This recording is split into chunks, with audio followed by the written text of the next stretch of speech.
Marah. Seketika mereka semua terdiam di dalam ruangan itu. Otnell bahkan tak mengalihkan pandangannya dari Chelsea. Dia menatap lekat wajah gadis itu. Gadis yang sebenarnya telah menarik hatinya dan membuatnya penasaran sejak gadis itu masuk dan bekerja di rumah sakit itu. Selama ini Otnell menahan dirinya karena beberapa pengalaman tak menyenangkan yang dia dapatkan saat menaksir seorang wanita. Dia pernah dekat dan berharap menemukan seorang ibu untuk Edward, namun nyatanya perempuan-perempuan itu membenci anaknya dan hanya menginginkan diri Otnell. Hal itu membuat Otnell sangat berhati-hati memilih pasangannya. Meski dia sangat mencintai Jesslyn, dia tahu kalau dia tak bisa hidup terus di masa lalu meski cinta pertamanya itu akan selalu menjadi nomor satu di hatinya. Chelsea tak menyangka dengan apa yang dikatakan oleh Otnell, bahkan Jenny juga begitu. Kedua bocah yang cerdas dan cerdik itu diam saja mendengarkan dan menunggu bagian mereka. Jangan mengada-ngada Dr. Otnell, aku tahu jelas kalau dia. Jenny melirik Chelsea dari atas sampai ke bawah seraya memberikan tatapan merendahkan pada gadis itu. Bukan tipemu, ucap Jenny. Dek, Chelsea cukup terkejut dengan apa yang dikatakan oleh Jenny. Apa benar kalau dirinya sekarang bukan tipe pria yang dia sukai? Tentu ini hal yang menyedihkan bagi Chelsea. Ci, jangan sok tahu, sudah aku bilang kalau dia ibu dari anakku, ucap Otnell dengan tegas. Wajah Chelsea tak bisa bohong. Dia benar-benar terkejut dengan apa yang dikatakan Otnell. Ingin dia menyangkal, namun hati kecilnya berkata kalau dia menyukai dan senang dengan ucapan itu. Mulutnya seolah tertutup untuk menyangkal apa yang dikatakan Otnell. Berkali-kali dia mencoba untuk bicara, namun sebanyak itu juga dia digagalkan oleh hatinya. Ayolah Otnell, aku tahu tipemu seperti apa. Jesslyn, gadis cantik dengan mata coklat terang, rambut hitam, kulit putih, hidung mancung, tinggi, seksi, cantik jelita, berbakat, dokter terhebat. Wanita yang penuh dengan keanggunan itu tipemu, bukan tipe udik seperti dia ini. Jess akan sangat kecewa jika kau memilihnya menjadi ibu dari anak-anakmu. Aku tahu kau belum menikah, Dr. Niall. Aku sudah mencari semua informasi tentang dirimu. Ini wasiat dari Jesslyn dan aku harus memenuhinya, ucap Jenny dengan nada angkuh. Otnell terdiam. Setiap kali membahas nama Jesslyn dia tak bisa berkutik. Saat Jess hidup dia tak bisa memenuhi semua keinginan gadis itu. Dia tak bisa memberikan apa yang Jess mau. Dan saat Jess meninggal, Otnell sudah berjanji akan memenuhi permintaan terakhir Jess, yaitu menikah dengan orang yang mirip dengan diri Jesslyn. Itu permintaan terakhirnya Otnell. Kau tahu kan siapa yang mirip dengannya, dan itu adalah aku. Aku tidak berbohong, aku juga punya tujuan hidupku sendiri dan aku rela mengorbankan diriku untuk memenuhi keinginan Jess.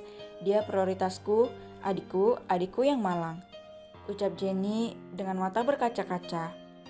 Chelsea merasa benar-benar sesak di dadanya. Belum apa-apa cintanya sudah terhalang wasiat mendiang kekasih Otnell. Aku tahu kau sangat mencintai Jess, Niall. Dia hanya ingin kau bahagia. Apa kau tidak ingin memenuhi keinginannya? Aku tahu kalau kau dulu tidak bisa memenuhi keinginannya. Dia banyak cerita kalau selama kalian berhubungan, kalian hanya bisa jalan berdua ke bioskop, itu pun diganggu dengan panggilan dari rumah sakit. Aku tahu semuanya. Dia selalu bercerita padaku, jelas Jenny dengan mata berkaca-kaca. Wanita itu tak bisa menantinya lagi, dia menangis sambil menyampaikan kata-katanya. Jesslyn benar-benar mencintaimu, dia ingin yang terbaik untukmu, ucap Jenny sambil menunduk. Otnell yang sudah terlanjur jatuh cinta pada Chelsea menangkap raut kesedihan yang sangat mendalam di mata gadis itu. Kenapa denganmu, Chelsea? Apa kau sakit mendengar hal ini? Batin Otnell. Akan kupikirkan, aku juga masih mencintai Jesslyn, ucap Otnell. Hancur sudah harapan Chelsea. Belum juga berjuang, tapi langkahnya sudah terhenti saat kakak kembar mendiang kekasih Otnell tiba di rumah sakit itu. Kenapa di sini sangat sakit? Batin Chelsea yang menunduk seraya memegang dananya yang terasa sesak. Cinta yang tidak tersampaikan, cinta yang tak sampai pada sang pujian hati harus terhambat oleh wasiat. Sungguh miris.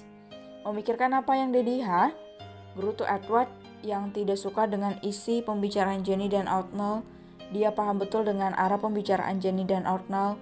Dia bisa menangkap raut sedih di wajah Chelsea. Memikirkan untuk menjadikanku sebagai ibu baru Muna, ucap Jenny sambil mengusap kepala bocah itu. Namun Edward yang memang dasar susah didekati langsung menepis tangan wanita itu dan memasang wajah marah.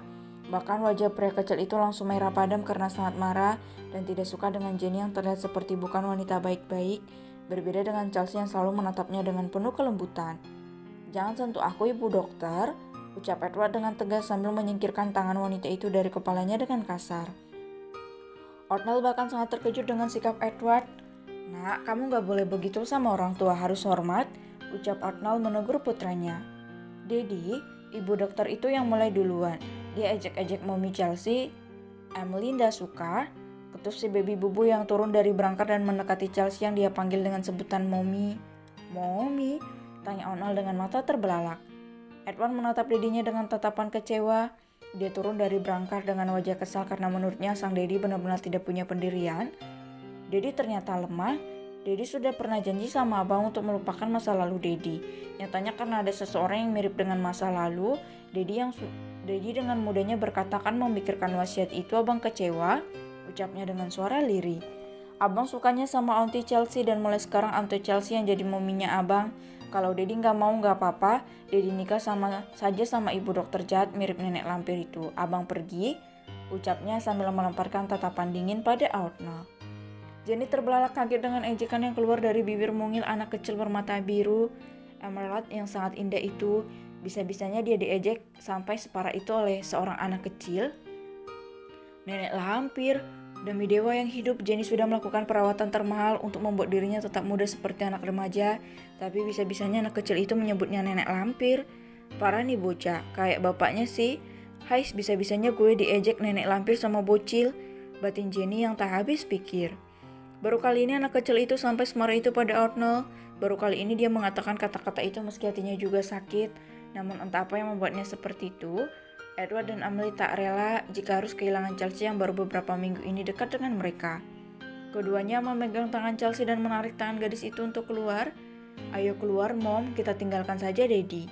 Abang gak suka kalau Daddy jadi orang yang pelin-pelan dan ingkar janji," ucap anak kecil itu. Mom?" tanya Chelsea dengan mata terbelalak. "Iya, Mom El. Mom mulai sekarang mominya abang sama Emily," celutuk Emily kecil. Chelsea ditarik paksa keluar dari ruangan itu meninggalkan Oatnell di ruangan itu bersama Jenny. Setelah kepergian Chelsea dan kedua bocah itu, Jenny dan Oatnell saling menatap. Tiba-tiba, bup, hahaha,